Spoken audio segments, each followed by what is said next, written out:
नमस्कार, मैं बीना कुमारी। आज बात आरक्षण की। जरा सोच कर देखिए, पिछड़ों और दलितों के आरक्षण को ही क्यों बार बार अदालत का रुख करना पड़ता है? क्यों समाज उठ खड़ा होता है? क्यों समाज का खून खौलने लगता है? क्यों समाज सड़क पर उतर कर आता है इस आरक्षण के विरोध में? कभी आपने देखा है ईडब्ल्यूएस के आरक्षण पर इस तरह का व्यवहार समाज में होते हुए, समाज का खून खोलते हुए, सड़क पर लोग को उतरते हुए, अदालत का रुख करते हुए? नहीं, पिछड़ों ने इसे सहर्ष स्वीकार किया। 80 और 20 की आबादी है इस देश में, फिर भी 80 वाले ने 20 के आरक्षण को सहर्ष स्वीकार कर लिया, पर 20 वाले 80 के आरक्षण को स्वीकार नहीं कर पा रहे हैं। बार बार अदालत का रुख करना पड़ता है, सड़क पर उतर आते हैं। याद ही होगा अभी यूजीसी बिल को लेकर क्या क्या हुआ था। मुट्ठी भर लोग आंदोलन किए, सड़क पर उतरे और मेन स्ट्रीम मीडिया इतनी बढ़ा चढ़ा कर दिखाई कि उस बिल को वापस लेना पड़ा। लेकिन उसी बिल के सपोर्ट में जो लोग खड़े हैं, बड़े बड़े आंदोलन कर रहे हैं, उसको कहीं कोई नहीं दिखा रहा है। आखिर क्यों ये असमानता है देश में? 20% वाले 80 पर क्यों भारी हैं? क्या ये कोई गरीबी उन्मूलन कार्यक्रम है? नहीं, समानता सबका अधिकार है। आखिर 5 एकड़ जमीन वाले अगरों को आरक्षण मिलना सही है, पर निजी कंपनी में काम करने वाले पिछड़ों को आरक्षण मिलना गलत है। सोच कर देखिए, आपके गांव में आज कितने लोग को 5 एकड़ जमीन है? खासकर पिछड़ों और दलितों को आज 5 एकड़ जमीन उसी के पास है जो पुराने जमींदार हैं।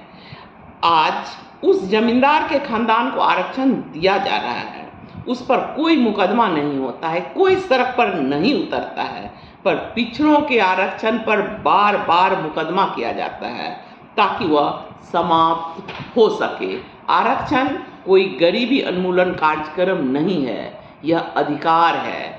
यह जातिगत भेदभाव, छुआछूत, उत्पीड़न के बदले में उन समाज को मुख्य धारा में शामिल करने का बाबा साहब का प्रयास था, जिसको नीतीश बाबू के साथ वाले मोदी जी ने गरीबी उन्मूलन कार्यक्रम बना दिया। इतना ही नहीं, पिछड़ों के आरक्षण को किसी न किसी तरह समाप्त करने के लिए मुकदमा किया जाता रहा है। ये मुकदमा करने वाले कौन लोग हैं, यह कहने की जरूरत नहीं है, सब जानते हैं। वैसे प्रधानमंत्री अपने आप को ओबीसी ही कहते हैं, लेकिन ओबीसी का वो कितना भलाई कर रहे हैं यह किसी से छुपा हुआ नहीं है। अभी सर्वोच्च न्यायालय का एक फैसला आया है जिसमें उस विचारधारा को निरस्त कर दिया जिसमें निजी क्षेत्र और सार्वजनिक कंपनी में काम करने वाले पिछड़ों को आय के आधार पर क्रीमी लेयर में शामिल किया है। भले ही अदालत बार बार यह कहती रहे कि आरक्षण आय के आधार पर तय नहीं हो सकती, यह समाज के जातिगत संरचना के आधार पर तय होगा, पर कब तक तय होगा? जिस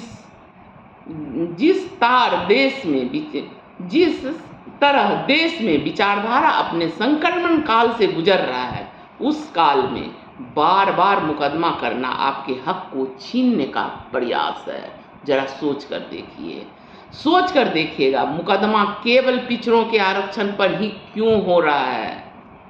फिर से कहती हूँ, 5 एकड़ जमीन वाला अगरा को आरक्षण चाहिए और प्राइवेट में खटने वाले पिछड़े को आरक्षण नहीं चाहिए। यही प्रयास है आपकी हकमारी को, वो भी उस सरकार के द्वारा जिसे आप एक खास समाज से नफरत में वोट डालते हैं। जबकि मुसलमान तो बहाना है, पिछड़ों का आरक्षण असली निशाना है। जरा सोचिए, अपने हक के लिए सोचिए, आखिर क्यों बार बार मुकदमा होता है, बार बार अदालत का रुख करना पड़ता है? ईडब्ल्यूएस के आरक्षण पर तो ऐसा कुछ भी नहीं होता है। सोचिए जरूर, समानता हमारा हक है, कोई भी सरकार इस हक को नहीं मार सकती है, कोई भी सरकार अपनी पीठ नहीं थपथपा सकती कि हमने गरीबी उन्मूलन कार्यक्रम किया है। नहीं, वो हमारा अधिकार है। 5 केजी अनाज पर जनता को लाइन में खड़ा कर देना और यह कह देना कि उसका हक सिर्फ 5 केजी अनाज पर ही जीवित रहना है, ये गलत है। अपने हक के लिए आगे बढ़ना पड़ेगा। नमस्कार।